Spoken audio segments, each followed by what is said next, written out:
All right, everybody. Let's do this thing. We are going to get started here in 5, 4, 3. Yummy like a gummy bear.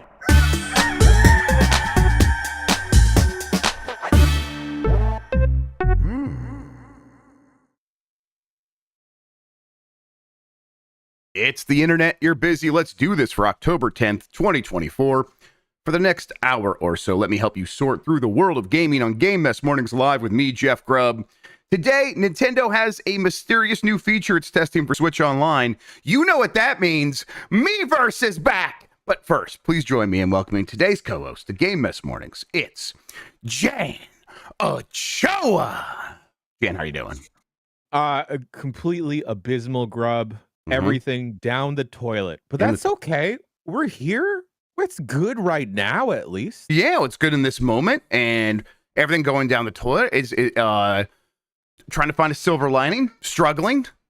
Yeah. Hey, Nintendo made a clock yesterday. They That's did still make a funny clock to me. They made a clock that I did pre-order it because I'm a sucker. Kind of not beating the allegations, and everyone's like, these guys and they're Nintendo, and then I'm just like leaning into it, like, yeah, let me buy the clock. Hey, silver lining, looking good in your Giant Bomb jersey. Oh, thank you. Available at store.giantbomb.com. Margaret, I swear we'll answer your emails. We'll get to those so much today. for everything you do. I did see that. Yes, we will get to that today. We promise. All right. Shouts out to Margaret. I don't think we've talked about Margaret. Yeah. But, like, shouts out to Margaret. Margaret is the person that works at Fandom that has like taken charge of helping us out with merch, and she makes it very simple. Like, we wanted to do the B-Week shirt, and she's like, do you want to do it embroidered? I'm like, oh, yeah. She's like, okay, just get me an embroidery file. So I figured that out, but then I just handed it to her, and everything else, she just got a B-Week shirt up on the store, and that was a lot of fun. And like all the time, she's very helpful with that stuff, and like very willing to be like, no, if you want to do an idea, we'll help you out. So that's been great so far. I assume that we're the weirdest people that she works with at the company. Yeah. She's very patient with us. But yeah, she does not let on to the fact that we are the weirdest people she works with. Yes. I do think that it's a little bit of joy every time we do have our monthly merch meetings. Like, that's these hooligans again. Yeah. Okay. Right. We bring a little of the sunshine. I did not play Echo Point Nova in that meeting. I was very respectful of her. You guys can go to hell. Ugh. All right, let's explain what we do here. Most weekdays, I, Jeff Grubb, will help piece your gaming life back together. That includes breaking news and maybe even some of our own original reporting. For all these topics, I'll get the input of a bona fide expert who will make me look smart. If you are watching live on Twitch, welcome. You can always listen to the show later on podcast feeds by searching for Game Mess Mornings or find the RSS on giantbomb.com. You can also catch the show later with chapters and timestamps on YouTube. Hello, YouTube. All right, we have a lot to get into, so let's start the morning mess with Nintendo launching mysterious Switch Online test soon. Here's how to sign up. This is from George Yang at GameSpot. And actually, the sign up just went live now, and it's first come, first serve. So if you want to get in there, go do it now, I guess. I bet if you Google Nintendo's mysterious Switch Online test sign up, you'll find some pages that will link you to the right is that thing. What they're calling it? Well, that's what I think. That's what we're all. Listen, what we don't know what to call it. It is rather ominous. They won't tell us. In fact, you know what? I just signed up right before we started the show. So let me read what it says to me here. Online playtest application results. So I got my results already about whether or not I'm going to be in the test. It says Grubb, and then in bold letters, selected. So I've been selected for the test. Now, if it turns out to be a Hunger Games situation, well, I'm all for that. That sounds like a good time. Oh, yeah. Of course I would do that. But, whatever. It then goes on to say, thank you for applying for the Nintendo Switch Online Playtest Program. And again, if you're listening to this and you're like, what is the test? We don't know. These are the few details we do have. We will provide detailed guidance on how to participate, along with the download code for the software. So it is a separate software package they're going to deliver that you need to go into to experience this stuff. And they say they'll provide it on this application page. Come back on October 20th. Okay. In terms of what else they've said about this thing, it's hard to really parse anything other than you need to be a Nintendo Switch Online Plus expansion pack member. So you got to be a paid member on the top tier to test this. That might not be indicative of what it is. Maybe they just want to limit it to that audience. But maybe it is indicative of like, oh no, it's going to be for that audience as well. But at the very least, no, they're just testing it. There's also like you need to be in certain countries, things like that. People are speculating though. They're trying to figure out what is this? What could it be? There's a lot of theories out there, but no one seemed. Yeah, Nate the Hate. Okay, he's a Nintendo leaker. Thinks it's GameCube streaming. That seems to be one of the possibilities. It could be cloud game streaming, where and that that lines up with it being a separate app, right? Because the Super Nintendo games are in its own app. Some of the other ones are in their own apps, and then now you go get the Nintendo GameCube cloud streaming one. Maybe that makes sense. Other possibilities is family library sharing. Now, does that make sense with a separate app? Well, maybe it's a different version of some existing app or something like that. Could be a social platform. Could actually be something like the Miiverse. Could be remote play together. Something we see on Steam and PlayStation, where you can stream your game from your console to your friend, and then you guys could play basically couch co-op, but online. Achievements, maybe. We'll see. No. Nintendo hasn't done it yet. And that's all I have written here. What do you think, Jan? Cloud streaming makes the most sense to me. It seems very possible, yeah. Nintendo's always been very weird and very guarded about having social platforms. I mean, the closest we had, at least on the Switch, is like the Splatoon 3 lobbies with everyone's like little like speech bubble tags. I could Grubb, what if this is the return of street passing? Could be street passing. Could be the next gen street pass. I mean, I would love something like that. Something weird. But it just seems so like odd for it to appear at this point in the Nintendo Switch's life. But I mean, that doesn't mean it couldn't carry forward to the Switch too. Obviously, a lot of the technology is going to be in there. Okay. Putting my conspiracy theory hat on and getting rid of like the bad ones, like making up hurricanes. I am Nintendo notoriously very, I don't want to say bad, but odd with their online decisions. They're limiting this to they're not advertising what this is at all, and they're limiting it to their top tier of subscribers already.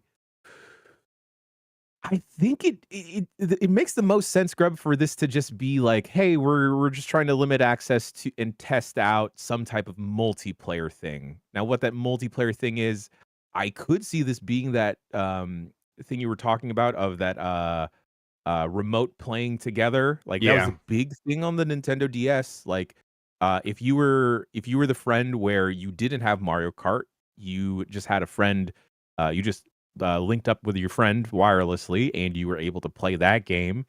Maybe they're making a big push to try and sell more copies of Mario Kart 8 Deluxe, and like, hey, if you don't have it, you can play with a friend that has it, because 12 of your friends definitely have Mario Kart 8, and maybe you'll be hooked and want to buy Mario Kart 8 Deluxe. Yeah, it's and like that's something that would feel like it would be a feature worth like pointing out, because they are so intent on making party style games that haven't had the most robust like actual online features. So if you take some of these games that worked better as couch co-op games, and then especially throughout the Switch, they had better online in the past, but you know, with the Switch, some of those games, they could make it so, hey, now you can actually enjoy those games with friends remotely, something they might have started working on during the pandemic, and now we're just getting it right. So that maybe the timing lines up on all of that. I don't. It does, like, would that be a separate app? Maybe, again, for testing, maybe. You're right. But for a separate app, I do think that does make it sound like, yeah, maybe some new console for Nintendo Switch Online's, classic console collections. Maybe that does make sense. And GameCube and streaming, do you begin to worry about the quality of Nintendo's network? Which, of course, I think we all should, but there are examples of when they're a little bit better at it. And if they are making a stink about it, there has been word there also that they've been investing in it and improving it a little bit over time. Maybe this is the first real example of that. Still, though, I think that's probably not how I'm going to want to play GameCube games. Right. I assume them having this very limited and like last minute sign up process is them conceding that if this is the GameCube streaming thing that we're talking about, that it isn't fully completely there yet. So we do want to stress test this with a smaller test group before we roll it out big, or even seeing if that's the method that they're approaching it from right now is something that is feasible to uh, a mid-sized audience. Yeah. Yeah, in terms of something they would need to test as well, with like, so I guess there's like 10,000 people that they're letting in, and it's all apparently it's also already full. Like it just the signups just started 15 minutes ago. Something they would need to test. Yeah, I could see cloud streaming making sense, remote play together. Beyond that, though, I don't know. The more I'm thinking about it, like maybe it could be some type of social platform. Maybe this is something they want to start testing now before the Switch 2 launches. Maybe it is another Miiverse type of deal. It always felt like Nintendo left a lot on the table with Animal Crossing on this console generation. Mm-hmm. I'm not saying that this is going to be like a new Animal Crossing thing, but maybe this is like you visit a friend's world, you visit a friend's Wii space, Switch 2 space, whatever we're going to call you. Maybe you visit another friend's clock. All right, clock visiting sounds great. Yeah. What do you got going on your clock? It's just Pikmin 4 again. Yeah, I could see a social platform that doesn't like involve. I mean, maybe the app is Discord. I mean, maybe it's Discord. Like maybe they're just like, hey, actually, Discord is on the Switch now, and you could just download it. And we worked with them, and you're gonna have to download that separately to get it to work. But we need people to test it to see if it actually can function with all this other stuff with a certain number of people all playing games at once. I don't know. I think that would maybe not be very Nintendo, but I Nintendo like teamed up with not .emu, who was it in Japan? Line, was it Line in Japan is the name of the company that was supposed to do like their internet backend and provide some of the social services on the Switch, and that never really seemed to pan out into anything that mattered. And so they have been willing to partner in the past. It's never turned into anything. Maybe they're like, well, this time we should just get a partner that we know already does this and does it in a way that everyone else finds acceptable. So maybe they could turn to someone like Discord. I don't really think that's what it is, though. I guess all that's it. I mean, we said what we think it could be. What do you want it to be? What is the thing you most would want to see on the Switch? I don't know, Grubb. Maybe it bricks your Switch and it just becomes a clock that you wear around your neck. Yeah. Turns out this whole time, if you revert the Joy-Cons and then put the safety straps together, you can just wear it as a watch. Yep. Maybe this time the Switch has been actually flexible. Yep. And we just didn't know. There's little pendulums in there that can keep time and stuff inside the Joy-Cons. Absolutely. Yeah. Yeah. I guess personally, I'm not sure. I think I would prefer a social media platform actually, like Miiverse. Like I'm not joking. That stuff was fun. I think Nintendo's like heavy-handed approach kind of could make that like, they only allow fun stuff on here, and then there's the occasional weird sadness of the one kid tweeting, "My dad just left" or whatever. So that's like, holy crap, this is weird, but weird in a very odd and oddball Nintendo way. Miiverse ruled. I missed that thing, so I would like that to come back. I don't really think that's what this is either. I probably lean towards what Nate the Hate's saying. A GameCube streaming from the cloud option. Sure. I mean, the logistics of that, they like reselling GameCube games. They like, remastering them and selling them to us for $40 to $50 to $60, depending on what the game is. And that seems like it's pretty good business because those games often go on to sell 1 million to 3 million copies. That's a lot of money. It's maybe quite a bit more money than now more people want to sign up for Nintendo Switch Online. Well, a lot of people already do sign up for that to play Mario Kart Online or whatever, or Splatoon. Are you really getting that much more from them by offering these other services? So my understanding is Nintendo always wants to just keep selling us those games again. So that's why I'm a little bit like, what actually ends up on a GameCube cloud streaming service? I mean, is it just these other games from were Jalico and Majesco still making GameCube games? I don't think they made many, if they did any. You can't put a Just Dance on a GameCube, Grubb. Yeah. I don't know. I think that in terms of what it looks like from the rest of those Nintendo Switch Online console offerings, where it's like, we're just kind of doing the old Nintendo games at this point, and then the occasional weird third-party partner. No one big is really supporting that all that much anymore. It's certainly not, Capcom's and Square Enix's and stuff like that. So what actually would come out of a GameCube service? I don't know.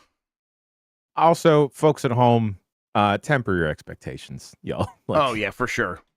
Yeah, don't work yourselves into a shoot that and get upset when this is revealed to be like maybe it is just Discord or Nintendo's weird version of Discord. Yeah, right. Could be bad Discord, right? That's a very likely scenario here. It is just the phone app that they made for phones now just runs natively on the Switch and still sucks and nobody wants to use it. So they made sharing screenshots very difficult now versus how it used to be. That's maybe Elon's that's fault. what they did. Yeah. Make their own way of sharing screenshots. That'd be great. Maybe maybe we just it's a Game Boy camera. Maybe it's a Switch camera. Well, that would be awesome. I think didn't Chaperone notice someone's recording her concert with a 3DS recently and called it out? That's fun. She liked it. Called it out in a good way. All right. Is she too young to know what that is? Or I think that's what it was happening. Was she's like, "What are you recording with?" That's weird. Yeah, but I mean, I don't think she's too young to know what a 3DS is. That probably would have been something when she was a young kid, but it would have been around for quite some while back then, or for quite some time back then. All right. Speaking of Nintendo and being weird, in Japan, the Nintendo Sound Clock Alarmo is already sold out.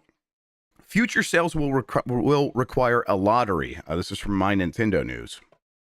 It turns out the recently announced $100 interactive alarm clock, the Nintendo Sound Clock, Alarmo, from Nintendo has proved to be a success in the land of the rising sun, as My Nintendo Store has suspended sales due to high demand.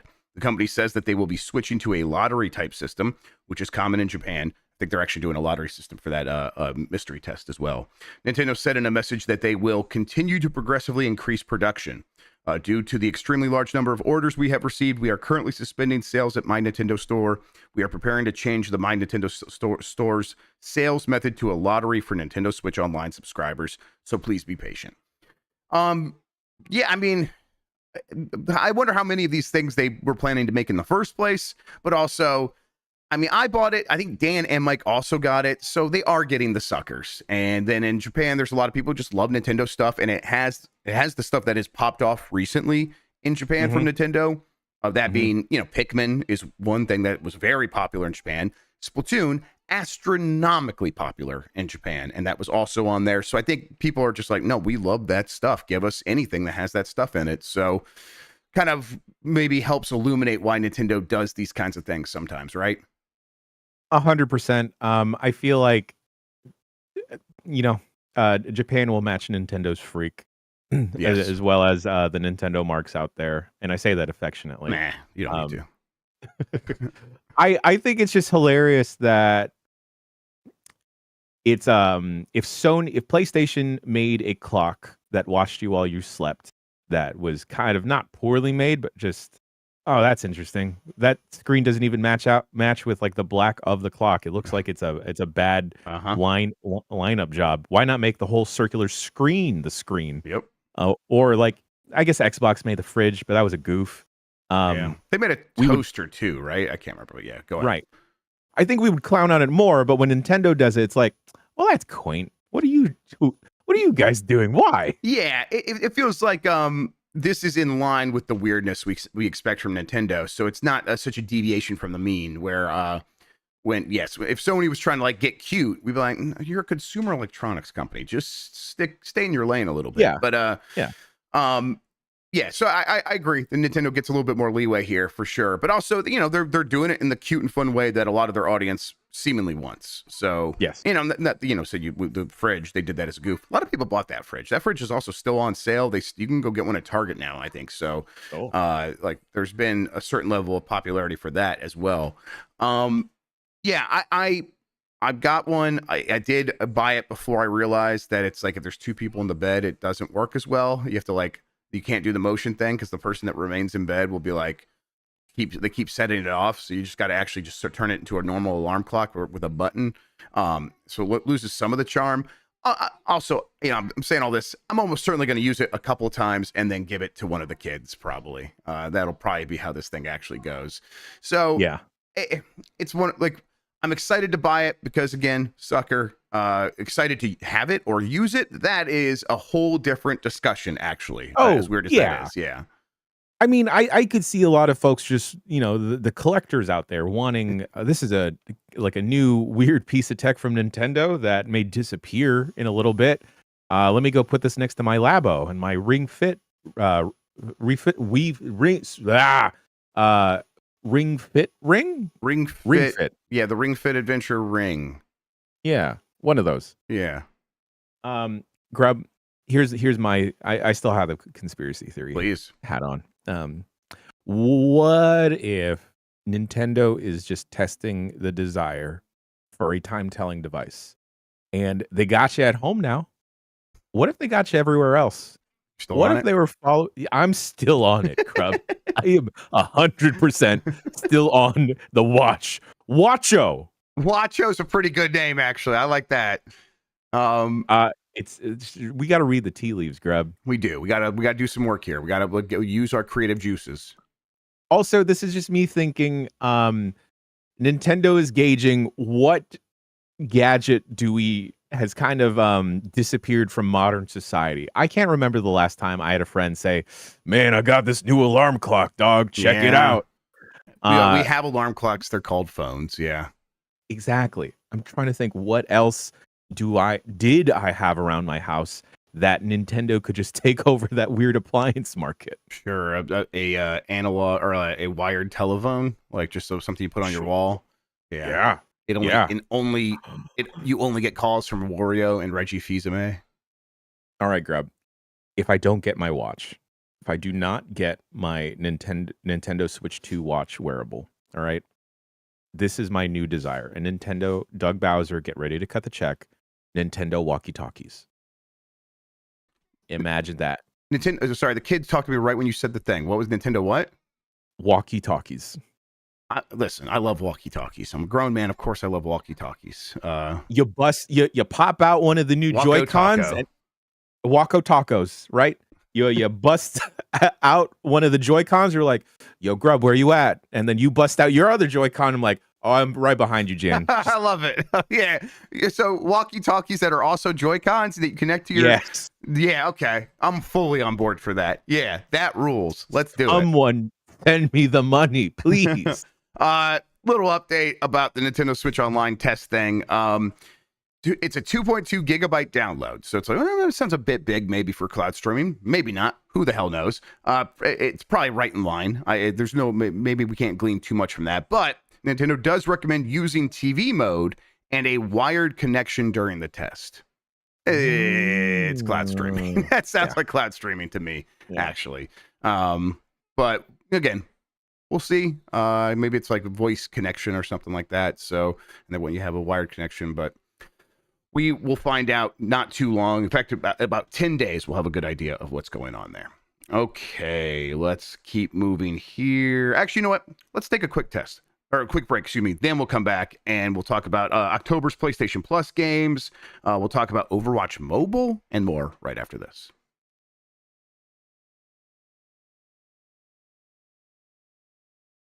Wake up, Jan. We got more news. Oh, sorry. I didn't have my Alarmo yet. I just fell asleep. I'll send you mine. October's PlayStation Plus game catalog and classic titles have been announced. This is from Tom Ivan at VGC. Sony has revealed October 2024's PlayStation Plus game catalog and classic titles.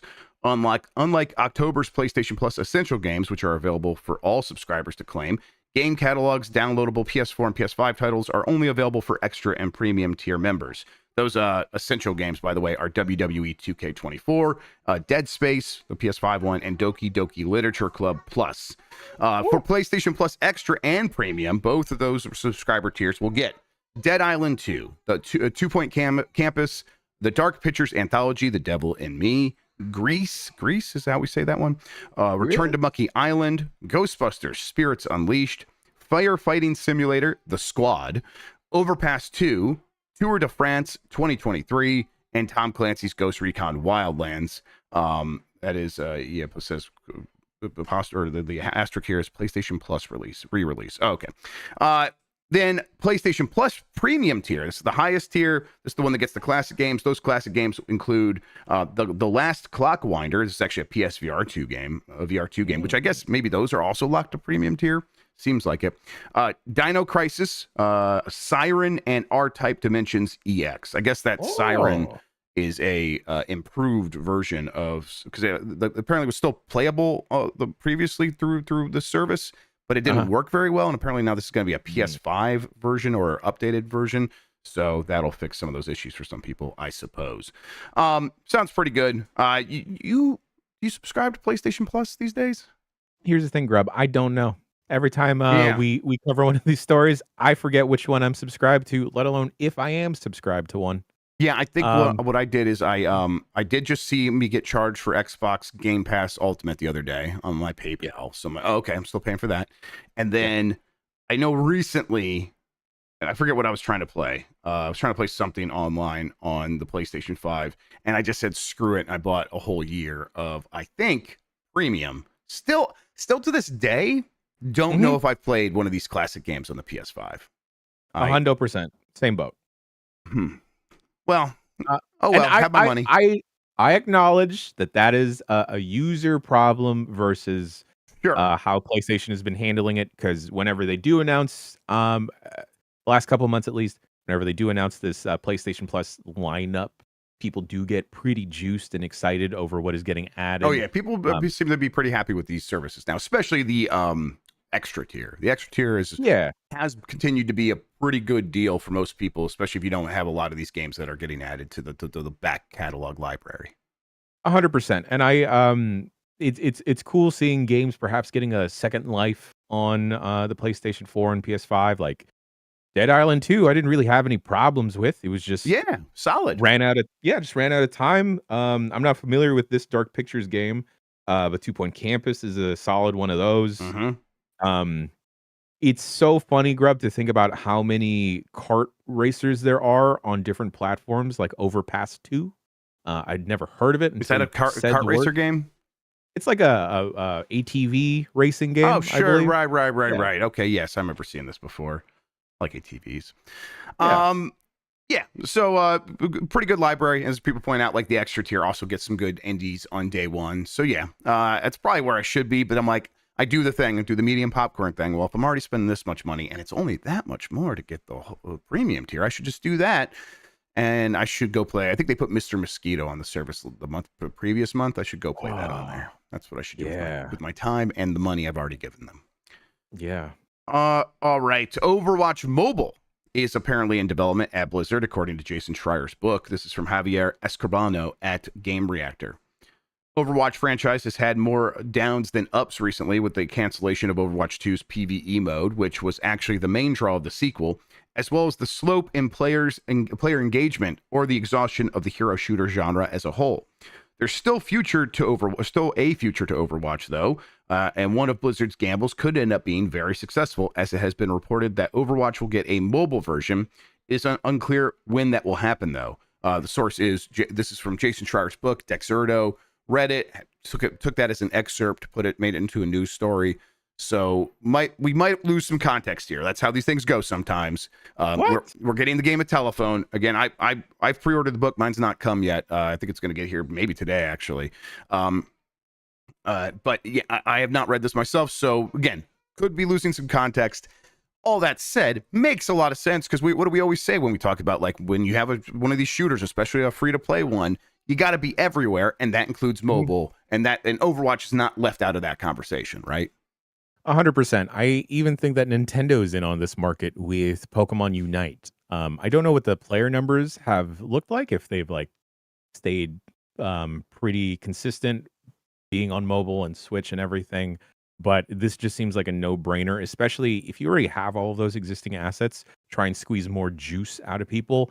And there are tons of casual gaming friends that I have that used to play a lot of Modern Warfare 2 or a different form of Call of Duty, that sitting down behind a console in front of their TV became way too much to try and squeeze into their life, but they wound up getting super duper hooked on COD Mobile. Yeah. So I can see that lapsed Overwatch fan that may even have just had that curiosity for a little bit pick this up and be like, okay, all right, I can get down with this. I like the little hamster dude. Yep. Oh, there's too many people in this game now. Yeah, and all that said, like, there's also no guarantees, right? It's such a weird space. Add More Coffee points out in chat, EA recently pulled Apex from mobile. Is it still worth it for Blizzard to invest? I don't think we know. I don't think they know. I think it's kind of a big question, because you think you have one of these games that's doing very well, put it on mobile, it'll just get more players. Put it on Switch even. Apex Legends never really made any money on Switch. I bet it didn't make all that much on mobile. But you think, okay, well, Overwatch, right? That's got a player base in Asia. Maybe they'll adopt that. But then you look at, like, on the ground, how it actually works out. It's like, what's the most popular one of like shooter on mobile? It's PUBG Mobile in Asia. It's like, what the heck? Why? I thought, weren't you guys into like cool, colorful character designs? It's like, on PC, sure, yeah. On mobile, we want realistic stuff. It doesn't make any sense in the world. So it is very hard to actually like execute on the strategy to its maximum degree and be like, okay, we put it here, we put it there, and we're going to make as much money, proportionally on this platform as we did there. It doesn't always work out that way. And yet, if they want to grow, you got to be everywhere. So that's still going to be the motivator here. And even if it doesn't work out, they're still probably going to try. I mean, obviously they're trying, and that doesn't mean they release it even, right? There's a world where we get down the road and we find out this was canceled before ever coming out, right? Oh, 100%. This also lines up with Xbox's whole approach as of late of like, yeah, let's just be on everything. Let's focus less on selling the specific box and let's just get our games on as many platforms as possible. I can't say that I am personally interested in checking out an Overwatch Mobile, but I mean, I'll give it a round or two. Do you think maybe because that games of Overwatch can be more condensed and much shorter than like a full game of like a battle royale, that this may be more enticing to some people as like, all right, this is just like, I have 5 minutes to kill. Let's just jump into a game of payload real quick. Yeah, I think that's a lot of factors work in its favor. That I do think the character designs are pretty appealing still, and that would help make the game stand out on mobile stores. It's also the kind of thing where this would be a kind of new and splashy. So someone else pointed in chat, Scrub McGrub. Microsoft keeps saying they're doing their own mobile store, right? And this is a Microsoft thing now. So if you're going to launch the Microsoft Gaming mobile store in the Android Play Store, which is now something that Android has to allow to happen, Google has to allow that. You do so by saying, well, that's where you're going to get Call of Duty Mobile. You're going to get your updates for Candy Crush Saga. And here's a new Overwatch mobile game launching on the same day as the store. Sure. All that seems in play. And so I think this one can work. How much people are going to be willing to download a different store and sign up for that and get all that stuff to work. Every little hurdle adds that bit of friction that might prevent it from working. But that's, we know how corporations work. They see a chance for growth, and they have to like buy all in, and they have the toxic positivity, and sort of they just got to go in that direction. So I think there's enough of that here to fuel the fire of them actually trying to pull all this off. And they can also kind of have to figure out something for Overwatch, and this feels like another maybe thing you throw at the wall. If it sticks, Overwatch has a little bit more of a future than maybe it does at the moment. Not that it doesn't have a future. That's not really what I'm saying, but it doesn't feel very strong at the moment. Its future. All right. Here's one that made me happy. Even though it's not one of the ones that I love necessarily, it gives me hope for a bunch of other games. Star Wars Episode 1 Jedi Power Battles Remastered has been announced for PS5, Xbox Series, PS4, Xbox One, Switch, and PC. This is from Sal Romano at Gamatsu. Spire, in collaboration with Lucasfilm Games, bring back LucasArts, has announced a remastered version of the 2000 release side-scrolling action game Star Wars Episode 1 Jedi Power Battles. It will launch for PlayStation 5, Xbox Series, blah, blah, blah, all those ones I said before, on January 23rd, 2025 for $20. The remastered release will feature modern controls, 13 newly unlocked characters from the beginning, all levels unlocked, the versus and training modes introduced in later releases of the game, and 2-player couch cooperative play, and more. hey, yeah, let's do this. I mean, I like playing this game. It's just like, definitely not one of my favorites, but this is cool, right? 100%. 100%. Who's making this, Grub? I missed it. Aspire with Lucasfilm Games. Okay. All right. It's so funny that we've talked so much about Star Wars fatigue when it came to like the launch of Outlaws. Yeah. But here's a episode 1 thing, Grub. Feels like it's like two different things at a certain point, right?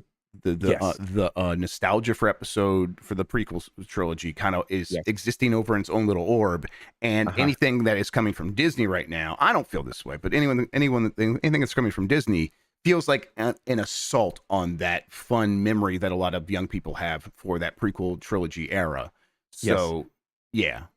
I love this game. I played an obscene amount of this game. Really? Okay. When it Hell originally yeah. came out. I do not want to see Jedi Power Battles weaponized by the dumbass people online of like, this is the Star Wars game we all want. Look here, there's no girls in it. Yep. Like, Yeah. shut the fuck up. Yeah, I hope it can avoid. Star Wars Bounty Hunter came out, right, and it's like it didn't get that treatment. So I hope that, like, for the most part, these games can just come out and do their thing. People can enjoy them. And really, what this makes me think is, oh, they're even doing Star Wars Episode 1 Jedi Power Battles. That, like, is everything on the table now. Like, Yeah. Aspire keeps like kind of just going through the next one that makes sense, and then I think after Star Wars Bounty Hunters, in fact, including Star Wars Bounty Hunters, I was like, okay, they're going to keep doing this. So does that mean we get like, do they start going even further back? Do we get like the re-releases of TIE Fighter and Rebel Assault and X-Wing and stuff like that? And can we get the N64 games from Factor 5? Can we get Rogue Squadron? Can we get Battle for Naboo? Have they done Phantom Menace? I don't think they've done PlayStation 1 Phantom Menace. Like that, like all of those would be really excellent to see. And it seems like Aspire's team is like willing to do the work to get the rights for these things figured out. You just gave me a Ratatouille moment by saying Phantom Menace game on the PS1. Yeah, I have a real soft spot for that game. It just looks so crunchy in a good, satisfying way. Grub, have they ported the pod racing game? They did. I think that was Aspire. That is it's not ported everywhere like this game just was. Like, oh, it's because like you go on Steam to get Pod Racer, and it's not the good version. It's like a kind of an older version that was released in like the later 2000s, I think. But if you go on the Switch, you get that version, and it rules. It's very, very good. I've been actually playing that the last couple of weeks. I love that game. Very cool. So there's still more they could do with something like that. But like the Force Unleashed feels like something that, that might be time to look at re-releasing that. That could happen. Yeah. There's a bunch of Clone Wars games even, kind of a little bit later. But they've done Republic Commando, the Knights of the Old Republic games, Battlefront. They did that. They did the Jedi games for the most part, Dark Forces and Jedi Academy, Jedi Outcast, I believe. But they've not done Phantom Menace, Rogue Squadron. Let's see. I got a list here. I'm trying to see if there's anything else that really stands out. I mean, obviously the GameCube Star Wars games as well. So yeah. Have they done Obi-Wan for Xbox? Like, yeah, there's a lot of options here where, like, if they are doing Jedi Power Battles, I feel like a lot more of these are on the table. Give me Jedi Academy, Grub. Yeah. Now, did they do, because they did Jedi Outcast. Did they do Jedi Academy? So I'm trying to like... I think I know they did Jedi Outcast, I think, but I feel like they missed one of those in the Dark Forces series, but it's hard to remember all of them. Either way, I like Star Wars games. I like this era of Star Wars games. Hopeful that they can kind of keep doing this until they get through the entire list. Yeah, Rogue Squadron 2, the GameCube launch game, would be fantastic. That's the one I want the most. Imagine 2000. Yeah, go ahead. Go ahead, Grub. No. You. I was just gonna say, I think Nintendo, I think, is involved in publishing those games in some way. So maybe they would only be on Switch, but whatever. I wouldn't complain about that. I think that would be completely fine. And I think Aspire's like, yeah, the Switch versions tend to sell the most, if not the second most, to maybe Steam. So we're happy to just do a game that's only going to release on Switch. All right. Jedi or The Force Unleashed. Wild to think that the original one came out in 2008. 2008. So, yeah, we are approaching 20 years for that, right? We're at 16 years old right now. Yep, that's pretty wild. Let me be Star Killer. I Uh, always like the edgy Star Killer versus Cal Kestis. Sorry, Cal. Yeah, Cal's a bit too milk toast for that. Yeah. All right. Let's see here. Keep going. Resident Evil 2 is coming to iPhone, iPad, and Mac this year. This is from Tom Ivan at VGC. Capcom will release Resident Evil 2, the remake, for iPhone, iPad, and Mac later this year, following in the footsteps of its Resident Evil 4, 7, and Village mobile ports. The game will hit at the App Store on December 31st, 2024. It will be supported on iPhone 15 models, iPhone 16, and every iPad and Mac with the M1 chip and later. Like the previous Resident Evil releases on iOS, the beginning of the game will be playable for free. For the full title, you will need to unlock it via an in-store or an in-app purchase in the store. While Capcom hasn't confirmed how much it will cost, Resident Evil 7 and Village were $20. Resident Evil 4 was $60. So maybe somewhere between those two. Mostly brought this up because it's like, oh, they're still doing this. Because the last we heard were that these games didn't sell anything, at least not on mobile. Maybe they sold better on Mac, but I doubt it. But on like the mobile versions for iOS and iPad, it was tens of thousands of copies, maybe 1/10 of thousands of copies. Oh. It was pretty rough stuff. So what do you think's happening here? You think Apple's just still like paying Capcom to do this, or what? Sean nailed it. More likely, Apple probably just paid for an extended deal, and this is part of it. Right. That makes the most sense. It's kind of the only thing that makes sense, right? Yeah. Yeah. I can't see that Capcom is jumping at the bit to like finish these ports so more people can not play it on their phones and iPads, Macs, etc. Yeah, I think we chatted about this on the Bombcast, but I don't think people are coming to their phones to play a full experience like this.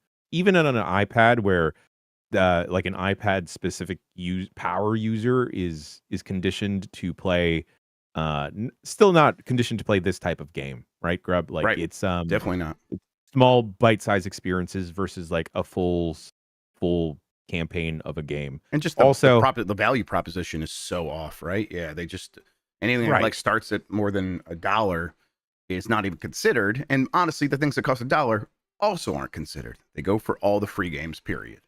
Yeah, it's so funny though to like think like people will 100% jump through the hoop of, okay, yes, free game. Oh, you want $10 now? All right.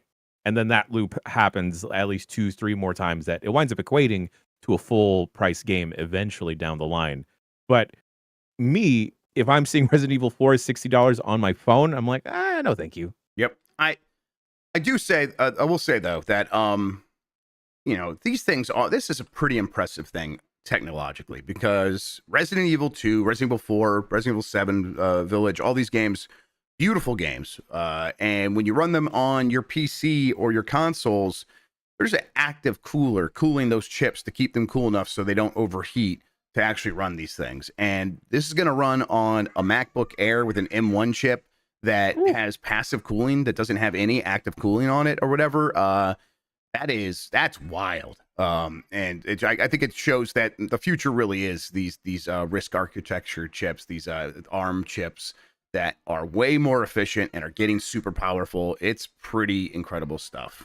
Yeah. So does this turn anything down the line? Like, does the Apple make their own version of a Steam Deck? Does gaming become more of a pillar? It's just, they've said a million times it would become more of a pillar for iOS and for Mac from Apple itself. It's never really ever worked out that way.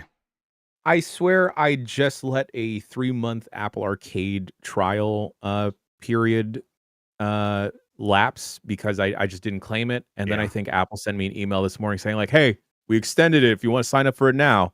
Yep. So they're definitely still making the push. And also there are neat titles out on Apple Arcade. For sure. It's just I look to my phone for a couple things, and more experience is just not what I'm after. Yeah, they announced 4 new games, in fact, for Apple Arcade. Wheel of Fortune Daily, but Arkanoid versus Space Invaders Plus, something I want to check out. Now it's completely that Plus means it doesn't have any of the weird monetization stuff in it. I would want to check that out, and that's just the most recent game. There's a lot of other stuff in there that's worth checking out. Yeah, go Real ahead. quick, Grub. Would any of this stuff, I forget if it has it, but would any of this stuff work on the Apple Vision Pro? That doesn't have an M1 chip, does it? I bet it has an M like family chip in there. Yeah. I think yeah, I think it would work as like something you could play as like a hovering screen in the Apple Vision Pro. Yeah, but I got to be honest, Jan, until you said it, I forgot the Apple Vision Pro existed. That is the one instance here where I'd be down to check out any of these games. Yeah, I mean, listen, if I had an Apple Vision Pro, I really do enjoy, as weird as it is, the Meta Quest 3, putting that on and having the video games as a big screen hovering, like kicking back on the beanbag and having a controller and actually just streaming it from my computer onto the Meta Quest 3 using Steam. That works really well. It's a good time. So I think that's a fine way to play games. Apple Vision Pro, obviously, bit expensive for that whole scenario, right, but it does it better actually because it runs it natively, so that's pretty cool. Yeah, like if you were an Apple Vision Pro user that has been looking to bust that thing out again, if these work, that'd be cool. Yep, people point out the Vision Pro is basically a MacBook Pro M2 stuffed into a headset, so very powerful actually. One of the reasons it's so expensive. All right, video game sales jumped 20% in Europe during September. You know, games like EA Sports FC 25 topped the list. Then The Crew 2, which I think it was because they were gonna stop selling it. So did everyone rush out and get it? What the hell is happening over there? I don't know. Warhammer 40K Space Marine 2 was number 3. It is quickly becoming the best-selling Warhammer 40K game ever. It was on sale for $1. Thank you, Sarah Viskane. That's okay. That explains it. Hogwarts Legacy or Astrobots was number 4. Hogwarts Legacy number 5. NBA 2K25 number 6. Grand Theft Auto 5 number 7. Then The Legend of Zelda: Echoes of Wisdom was number 8, but that's without digital sales. That's only physical sales. And then The Crew Motorfest at number 9, probably also $1. And another newer game, Test Drive Unlimited Solar Crown, was at number 10. Mostly this is notable, this chart here, because there were some games getting people out. EA Sports FC kind of launching, getting people excited, and yet the Switch was the only console to grow year over year in terms of hardware sales. Now that's probably because of Echoes of Wisdom and that gold Switch Lite, but it was up like 1.5% or something like that. Meanwhile, I think the PlayStation 5 was down 17%. And the Xbox was down 58%, and that was mostly because Starfield had launched the year before. So it was always going to be a tough comparison. But also, we've seen months where that wasn't the case, where Xbox has been down like 45% year over year. So it's not some huge outlier. Yeah. Weird that Switch is the only console still growing. Are we still kind of in a hangover from the early pandemic console shortage days, and that's what's explaining this, or is something else going on? I don't know. I'm trying to think about like what is someone that is buying a Nintendo Switch in 2024, specifically fall of 2024, like what are they after? Like where are they at in their lives? Where what are they trying to play if it's not right? If it's not an Animal Crossing, because Animal Crossing was a gigantic thing during the pandemic. It's not like there's I know that Zelda carries a huge fervor behind it, but I can't imagine that this is the Zelda game to push people over. Right. It seems like it's doing a based on what I can remember here, selling a little bit faster than Link's Awakening, which was the remake that this one is by the same team. Looks pretty similar to. So it has about that much energy. And I think Link's Awakening it ended up going on to sell about 5-6 million copies, maybe more by now. But yeah. Grub, you think it's really an instance of people just getting a second or third Switch in their household? I think that explains a lot of it, especially for a Switch Lite coming out that is based on the Zelda one. I think people are like, I'll get this one, I'll use this, and I'll give my other Switch Lite to my kid or something like that. Yeah, I think that's part of it. Yeah, and I mean, like at this point, like you give a Switch Lite to like a kid, there is like so many games to occupy themselves with, and I guess because like that ecosystem is so locked off, you don't really have to worry about the titles that are being put out there. Yeah, I think when it comes to PlayStation and Xbox, I mean, we know what's going on with Xbox. They are not emphasizing the importance of the box, and people are saying, okay, I think PlayStation, there's a chance that people began to get word of the PS5 Pro coming, and maybe they hesitated a little bit. They're like, okay, this month we're going to take a break. But we've also seen months where the PS5 was down other than this month, and about an equivalent amount, down 15% and down 17%. There have been months where it was down even more than that, down like 30%. So,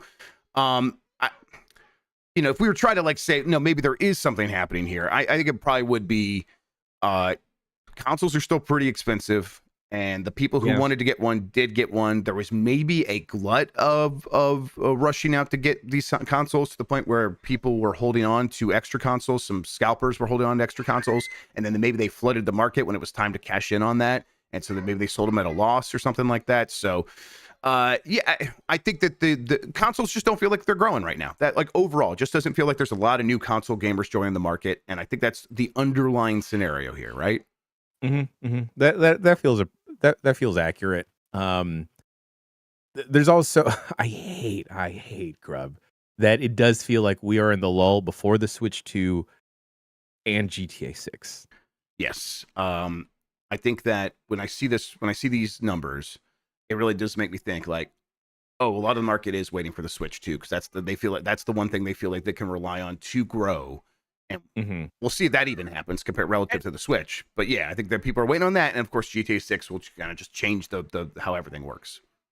And I think it's smart of Nintendo to be like really flexing on these like special edition Switch Lites or like OLED Switches, where like, hey, we're not gonna make these super numbered or super limited. If you want to get this as a collector's item or like as a gift, by all means go and get it. Versus like the 30th anniversary PlayStation, where it is, or PlayStation 5 Pro, where it is super limited despite the fervor and excitement behind it.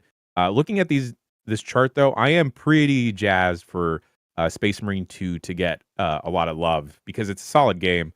I wish we had the time to roll back up Space Marine Mondays. Yeah, we'll find a time to do some more Space Marine Mondays. We'll have to make it happen. Yeah.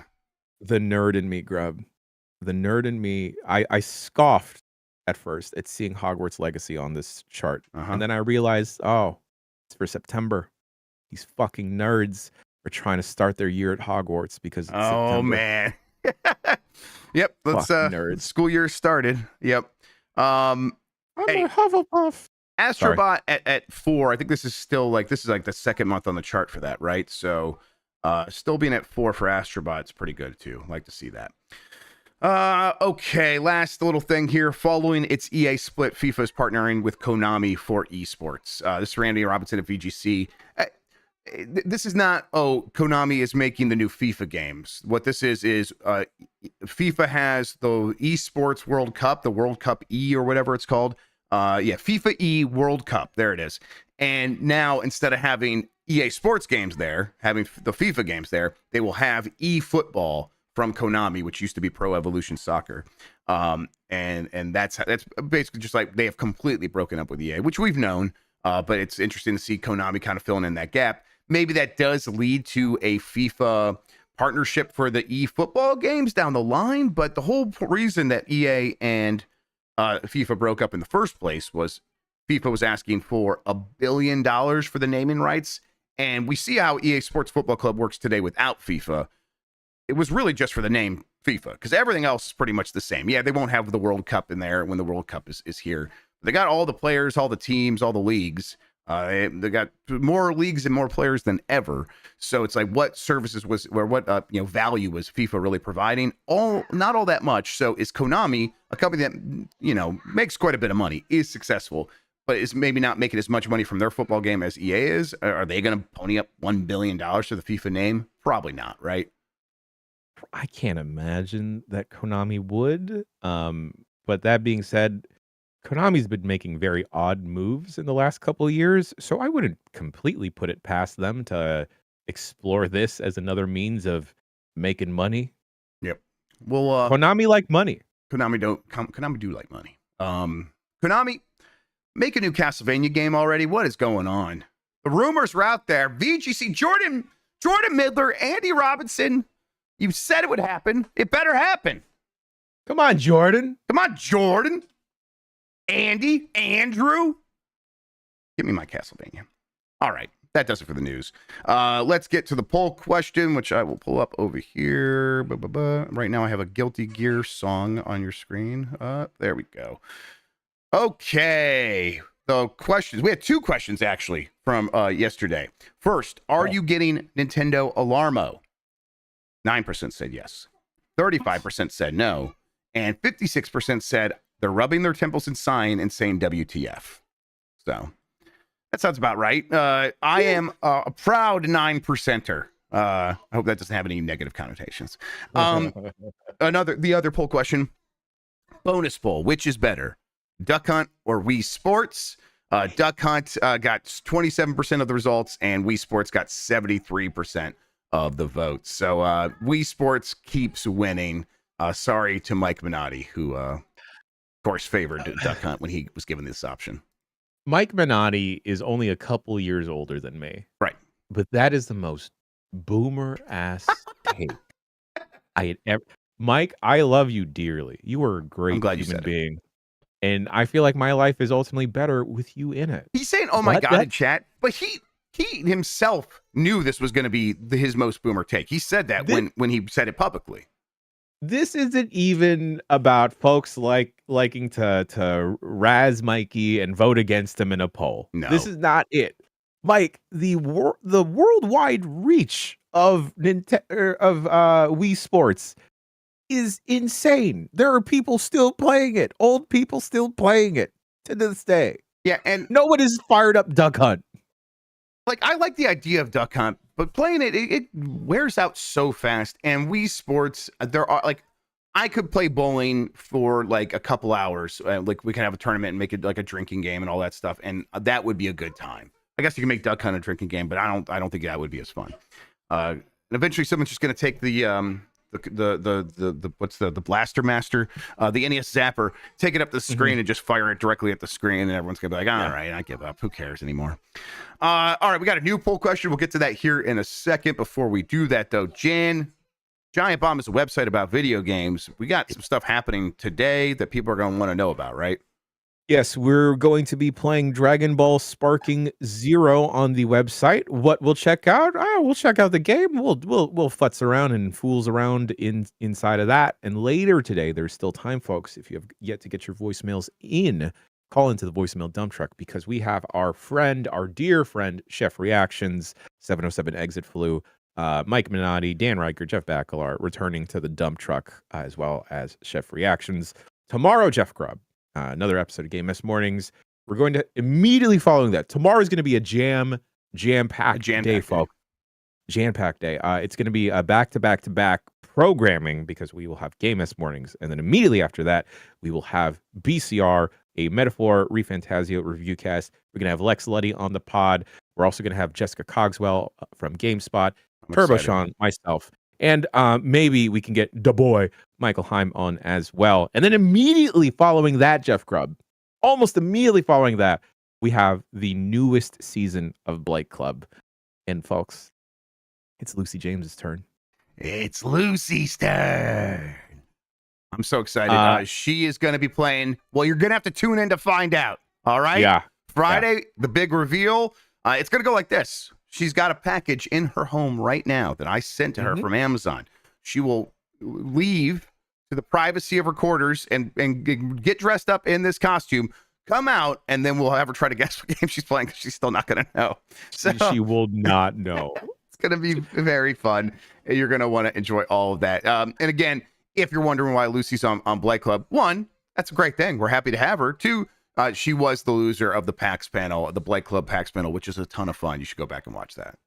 Is she going to be the loser of the Fantasy League as well? Looks like it, although I think she did finally make some moves. So I think she's trying to avoid being last place. Okay. Yeah, we'll see how that goes. Okay. All right. I'm so sorry. This is the meanest thing I've ever seen in chat about Lucy. In the Giant Bomb chat, someone says, please be a giraffe. Come on, chat. Come on, keep guys. it cool. But yeah, maybe. We'll see. All right. God, new poll question. No one send this to Lucy. I feel like I'm still on her shit list. New poll question. Nintendo's testing a mystery Nintendo Switch Online feature. What is it? Remote play together, social platform, achievements, cloud streaming, family library sharing. Do we want any other options on there, everybody? Was there anything else that we missed? I think that's probably good. We'll get a gun. All right, a gun. There we go. All right, everybody. We'll get the results of that and talk about it on Game S Mornings tomorrow here on Giant Bomb. Once again, speaking of Giant Bomb, chef reactions later on Voicemail Dump Truck. Don't miss it. Sparking Zero. We'll be hanging out. When does Sparking Zero start? We doing that at 1? I believe an hour from now. Yes. An hour from now. So we'll see you all for that.